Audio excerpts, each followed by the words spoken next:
बिस्मिल्लाहिर्रहमानिर्रहीम। अस्सलाम वालेकुम। ये है टेक्सास सेज प्लांट और इसको ल्यूकोफिलम फुटिसेंस प्लांट भी कहते हैं। तो खूबसूरत प्लांट है और खूबसूरत फ्लावर वाला, और इसके जो फ्लावर्स होते हैं सेंटेड होते हैं, इनमें से खुशबू आती है और बहुत हल्की सी खुशबू होती है और बहुत कम सी खुशबू होती है, लेकिन जब विंडी चलती है तो इसमें से खुशबू आती है। और इसकी जो खुशबू होती है किन फ्लावर से मिलती जुलती होती है, किसी फ्लावर से मिलती जुलती नहीं होती, लेकिन थोड़ी सी हल्की सी और इतनी अच्छी खुशबू नहीं होती जैसे मोती या जैस्मिन वगैरह की होती है, तो वैसी नहीं होती है। लेकिन ये एक सेंटेड प्लांट है और बहुत हल्की सी खुशबू होती है जो कि बर्ड्स को, बग्स को और पोलिनेटर्स को अपनी तरफ मतवज्जो करती है। और फिर बहुत सारे बग्स, बीज और बटरफ्लाइज जो होती हैं वो अट्रैक्ट करने वाला प्लांट है और वो हमारे गार्डन में लाने वाला प्लांट है। और अगर पोलिनेटर्स नहीं आते हैं आपके गार्डन में, तो आप ये वाला खूबसूरत लीव्स वाला, खूबसूरत फ्लावर्स वाला और भर भर के आने वाले जो फ्लावर्स होते हैं और पेरिनियल प्लांट्स आप अपने गार्डन में लगा सकते हैं।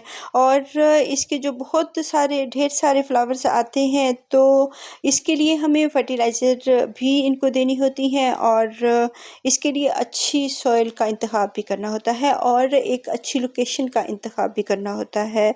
एक अच्छी लोकेशन हम अगर नहीं देंगे इसको, अगर हम धूप नहीं देंगे, तो फिर ये फ्लावरिंग नहीं करेगा। और अगर हम इसको बहुत ज़्यादा लो लाइट में रख देंगे तो फिर इसके सिर्फ लीव्स ही आएंगे, और अगर बहुत हार्श धूप में भी रख देंगे तब भी इनकी फ्लावरिंग होगी, लेकिन वो जल जाते हैं जो इसके फ्लावर्स होते हैं। और बहुत हार्श धूप में हम इसको नहीं रख सकते हैं। जैसे अभी तकरीबन बारिशें हुई हैं तो 39 लाहौर का टेम्परेचर हुआ है, वरना तो ये 42 तक चला गया था और बहुत हाई टेम्परेचर था। तो इसमें फिर इसके जो फ्लावर्स होते हैं वो फेड होना शुरू हो जाते हैं और बर्न हो जाते हैं और क्रिस्पी होते हैं और ब्राउन होते हैं और ख़त्म हो जाते हैं। और फिर एक दिन ही इसके फ्लावर्स इसके ऊपर रहते हैं। अदरवाइज़ अगर हम इसको ग्रीन नेट देते हैं, खूबसूरत सी इसको जगह देते हैं लाइट वाली, और बहुत तेज़ धूप ना हो लेकिन धूप होनी चाहिए, तो फिर इसकी बहुत अच्छी फ्लावरिंग होती है। और सुबह की जब धूप इसके ऊपर पड़ती है तो ये बहुत खूबसूरत लगते हैं, जैसे बहुत सारे मोती हों पर्पल कलर के। और ये वाला कलर जो होता है बहुत कम होता है गार्डन में, और बहुत खूबसूरत सा कलर भी है, पर्पल कलर का यूनिक सा कलर। और इसमें जो फ्लावरिंग है वो भी छोटे फ्लावर्स होते हैं, वेलवेट टाइप के होते हैं और सॉफ्ट से और वेलवेटी से, तो वो भी बहुत खूबसूरत लगते हैं। और बहुत टाइनी टिनी से बहुत सारे फ्लावर्स मिलकर एक क्लस्टर की तरह ये खिलते हैं और बहुत खूबसूरत लगते हैं। और इनका जो एक ही ब्रांच पे बहुत सारे फ्लावर्स होते हैं और ये झुरमट की तरह बढ़ते हैं। वैसे भी ये एक बुश है और इसको हम हेज प्लांट के तौर पर भी रख सकते हैं। अगर हम इसको ग्राउंड में लगाएंगे तो ये एक बुश है। और सुबह की खूबसूरत जो धूप होती है बहुत अच्छी सी लगती है। और जो टेम्परेचर है वो तो थोड़ा सा अभी 10 बजे बहुत हाई टेम्परेचर हो जाता है, और बाज़ का तो सुबह की धूप ही इतनी तेज़ होती है। और इसमें ईगल्स वगैरह भी, गार्डन के आसपास बहुत सारी चीज़ें होती हैं, बहुत सारे बर्ड्स होते हैं, बहुत सारे बग्स होते हैं और बहुत सारी बटरफ्लाइज, हमिंग बर्ड की आवाज़ें आ रही होती हैं, तो वो बहुत अच्छा फील होता है। और सुबह का टाइम है और अब जो है सुबह के टाइम ही बहुत तेज़ धूप है, तो बाद में बहुत हो जाती है तेज़। इसके ऊपर हम ग्रीन नेट लगाएंगे बहुत ज़्यादा धूप से बचाने के लिए, तो ये ग्रीन नेट में अच्छी फ्लावरिंग करते हैं और हैप्पी रहते हैं। और अगर हम इनको बिल्कुल ही जो है शेड वाले एरिया में रख दें तो फिर ये फ्लावरिंग नहीं करेंगे। और इतनी अच्छी फ्लावरिंग के लिए आपको अच्छा सा माहौल देना और फर्टिलाइज़ करना भी बहुत ज़रूरी है। तो इसकी फर्टिलाइज़र की भी हम बात करते हैं। और ये मैंने एक बोनसाई की तरह रखा हुआ है और ये फैलने वाला और बुश की तरह बढ़ने वाला हेज प्लांट, जिसको हम बोनसाई लुक भी दे सकते हैं।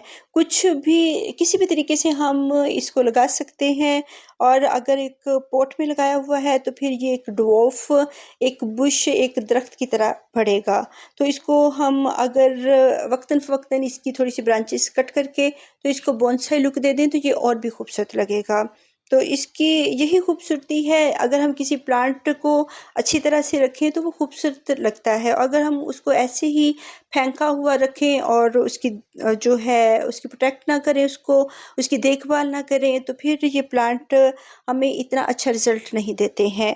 तो फ़ेब्रुअरी के मंथ में मैंने इसको पोटैटो लीव्स का फर्टिलाइज़र जो मेरे पास बना हुआ था वो भी दिया, और कुछ फेड हुए फ्लावर्स थे, और इसमें मैंने दालें जो भिगोई हुई होती हैं, कच्ची दालें जो होती हैं, पकी हुई दालें नहीं, जो कच्ची दाल हम भिगोते हैं और उसका पानी हम वेस्ट कर देते हैं, फेंक देते हैं, या फिर जो राइस होते हैं, चावल हम भिगोते हैं और उनका जो पानी होता है वो भी हम फेंक देते हैं। अगर हम उनको निकाल लें और अपने पास स्टोर कर लें और जब प्लांट्स को ज़रूरत हो तो इनको दें तो फिर ये बहुत हैप्पी रहते हैं। और इसको पोटाश की भी ज़रूरत होती है, तो वो पोटैटो पील्स में बहुत अच्छी मिक़दार में होती है। आपको बहुत सारी चीज़ों में जो है वो पोटाश मिल जाती है। अगर हम कहते हैं कि हमारे गार्डन में जो है प्लांट्स को फंगस ना लगे तो इनको अच्छी तरह बनी हुई फर्टिलाइज़र दें, अच्छी तरह डिकम्पोस्ट हुई हुई। अगर हम कच्ची फर्टिलाइज़र देंगे तो फिर इनमें फंगस लगेगा और प्लांट्स ख़राब होंगे।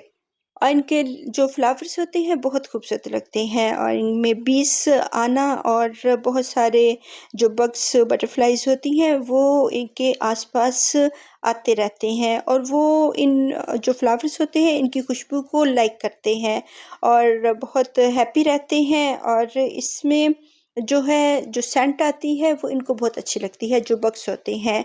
तो इनको अगर हमने सब्जियां और फल लगाए हुए हैं तो इस प्लांट को ज़रूर लगाएं, क्योंकि ये बहुत सारे पोलिनेटर्स को अपनी तरफ हमारे गार्डन में लेकर आते हैं। तो जो सब्जियां होती हैं और उनके जो जो फल होते हैं उनके फ्रूटिंग बनने में इनका बहुत अच्छा रोल होता है। तो इसके लिए इस प्लांट का गार्डन में होना बहुत ज़रूरी है। फर्टिलाइज़र मैंने इसको कच्ची वाली नहीं दी है, और बस पोटैटो पील्स की थी। और इसको जब हम फ़ेब्रुअरी के मंथ में फर्टिलाइज़ करते हैं तो ये बाद में, क्योंकि ये गर्मियों का प्लांट है और गर्मियों में इसने बहुत अच्छी फ्लावरिंग करनी होती है, तो इसलिए हम इसको फ़ेब्रुअरी में फर्टिलाइज़ करते हैं। फिर मैंने इसको 1 मंथ के बाद मार्च के मंथ में भी एक फर्टिलाइज़र दी थी। तो तब उन्हीं पोटैटो पील्स फर्टिलाइज़र में जो बची हुई थी उसी में मैंने बहुत फेड हुए फ्लावर्स थे वो मैंने इसमें ऐड कर दिए थे। तो अगर आप उसमें थोड़ी-सी एलोवेरा के थोड़े से लीव्स डाल दें, बहुत ज़्यादा ना डालें क्योंकि वो बहुत गर्म होते हैं। वैसे तो कहते हैं कि एलोवेरा ठंडा होता है, लेकिन मुझे लगता है कि उसमें वो प्लांट्स के जो लीव्स होते हैं, उनको बर्न कर देते हैं। तो बहुत हल्का-सा, वरना तो आप जो है सिर्फ़ दालों का और चावलों का पानी, कच्चे चावलों का और ये जो पील्स होते हैं, पोटैटो पील्स, उनका फर्टिलाइज़र दें तो ये इसके लिए बहुत अच्छा होता है।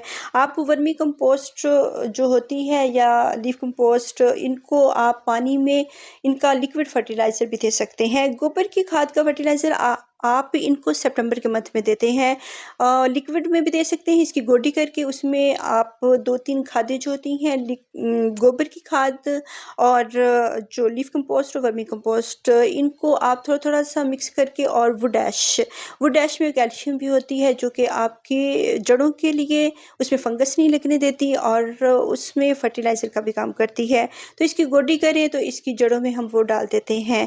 तो बाद में लिक्विड फर्टिलाइज़र हम फ़ेब्रुअरी में देते हैं, मार्च में देते हैं, और अप्रैल में मैंने जो था उस वक़्त भी थोड़ा-सा जो मेरे पास पड़ा हुआ था लिक्विड फर्टिलाइज़र वो मैंने दे दिया। आप बदल-बदल के इसको चेंज करके फर्टिलाइज़ कर सकते हैं। तो इस तरह 3 मंथ्स में अगर हमने इसको फर्टिलाइज़ कर दिया है तो अब बहुत गर्मी आ चुकी है, अब मैं इसको कोई भी फर्टिलाइज़र नहीं दूँगी, और आपको इसका मैं 10 दिन के बाद का रिज़ल्ट भी दिखाऊँगी कि तब भी इसके फ्लावर्स इसके ऊपर ही थे, वो क्रिस्पी होकर झड़े नहीं थे और इसके ऊपर ही रहे थे। और इसका ये होता है कि हम इसको एक अच्छा-सा जो है टेम्परेचर देते हैं। बहुत धूप में हम इसको नहीं रखते हैं, ना ही बहुत शेडी एरिया में रखते हैं। तो फर्टिलाइज़र भी काम करती है इसके ऊपर, और जो धूप होती है सूरज की, एक अच्छी-सी धूप, बहुत हार्श धूप ना हो, वो भी इसके ऊपर बहुत काम करती है। ग्रीन नेट के अंदर से आती हुई धूप इसको बहुत पसंद होती है।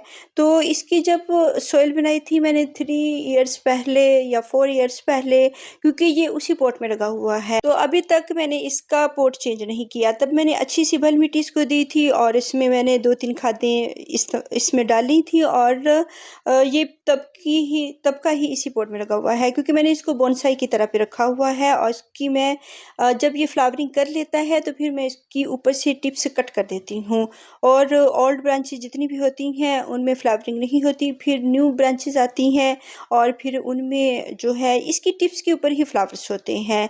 तो जितनी भी टिप्स हो ऊपर ऊपर से कट कर दें, फिर न्यू फ्लावर्स आएंगे, और इस तरह तमाम ही गर्मियों में ये फ्लावरिंग करता रहता है वक्फे वक्फे के बाद।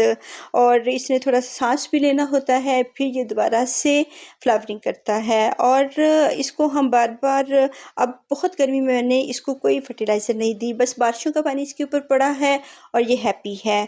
तो जब बारिशों का पानी, उसमें भी बहुत सारे न्यूट्रिएंट्स होते हैं, तब भी इनको पानी देने, फर्टिलाइज़र देने की ज़रूरत नहीं होती।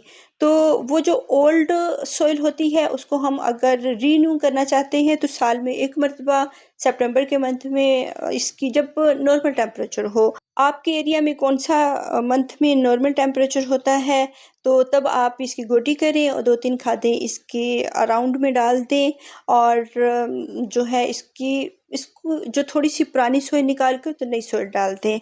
तो ये बहुत हैप्पी रहता है, इसकी बहुत ज़्यादा जड़ें जो बनती होती हैं, वो थोड़ी-सी कट भी हो जाती हैं, और इस तरह इसकी न्यू जड़ें बनने में इसको मदद भी मिलती है। तो जो इधर-उधर को ब्रांचेज़ इसकी फैली हुई होती हैं, उसको हम अच्छी तरह कट करके तो एक शक्ल भी इसको दे सकते हैं, खूबसूरत सी शक्ल। तो बहुत अच्छी तरह से इसकी फ्लावरिंग होती है, और ये तमाम गर्मियों में किसी न किसी टाइम पे फ्लावरिंग करता रहता है। तो सर्दियों में भी ये हमारे पास ही होता है, क्योंकि ये पेरिनियल प्लांट है, और इसके हम जो फ्लावर्स हैं वो देखते रहते हैं। और इसमें अब टटरवाइन ने बहुत जगह बना ली है, इसको हम टटरवाइन को निकालेंगे और इसकी गोडी करेंगे। लेकिन अभी बहुत गर्मी है, तो अच्छा सा नॉर्मल इसका जो है टेम्परेचर देखेंगे बरसात के बाद, या बरसात में भी आप इसकी गोडी कर सकते हैं ताकि इसमें पानी जमा ना हो। तो इसकी अगर हम गोडी करेंगे तो ये टटरवाइन वगैरह जो वीड्स होंगी वो निकल जाएंगी, और जो बहुत पानी इसमें जमा हुआ हो वो भी निकल जाएगा। तो इसकी जितनी भी फेड हुई ब्रांचेस हैं उनका कट करना बहुत ज़रूरी है। इसकी वक्त के साथ साथ बहुत सारी ब्रांचेस ब्राउन हो जाती हैं, ड्राई हो जाती हैं, तो उसको भी साथ साथ कट करते रहें। हर वक्त की प्रूनिंग हर वक्त हम नहीं कर सकते हैं, इससे प्लांट फिर बढ़ता नहीं है। उसको 2-4 माह के बाद ही आप जो डेड ब्रांचेस हों उनको कट करें, और जो अच्छा सा मौसम हो, जब प्लांट्स स्ट्रेस में ना हो, बहुत ज़्यादा गर्मी ना हो, बहुत सर्दी ना हो, तब आप इनकी काट छाँट करें। तो ये अब आपको 8 या 10 दिन के बाद का रिज़ल्ट दिखा रही हूँ। तो अभी भी इसके ऊपर जो है इसके फ्लावर्स लगे हुए हैं। ये फेड हो गए हैं, लेकिन ये क्रिस्पी होकर गिरे नहीं हैं, क्योंकि इनको बहुत हार्श धूप में नहीं रखा गया है, बल्कि इनको अच्छा सा मौसम दिया गया है, और ग्रीन नेट के नीचे हैं, तो इतनी जल्दी ये फ्लावर्स इनके ड्रॉप नहीं होते हैं, बल्कि काफ़ी दिन 1 वीक के बाद भी आपके प्लांट के ऊपर फ्लावर्स रहते हैं। तो इनको अब हमने थोड़ा-थोड़ा सा इसको कट करना है ऊपर से इसकी टिप्स जो होंगी, ताकि ये दोबारा ब्लूमिंग पे आए। और बहुत ज़्यादा कट ना करें, फिर प्लांट्स बुरा सा लगता है और अच्छा नहीं लगता। हल्का-हल्का सा ट्रिम कर लें, तो इससे इसकी लुक भी अच्छी रहेगी और ये बुशी सा भी रहेगा। बिल्कुल झाड़ी और बिल्कुल इसके खाली ब्रांचेज़ ना रहने दें, बल्कि पत्तों से ही ये प्लांट्स खूबसूरत लगते हैं। इसके लीव्स भी जो होते हैं सिल्वर से कलर के होते हैं, बहुत डार्क ग्रीन कलर नहीं होता। तो ये अपने लीव्स से भी खूबसूरत लगते हैं। अल्लाह हाफ़िज़।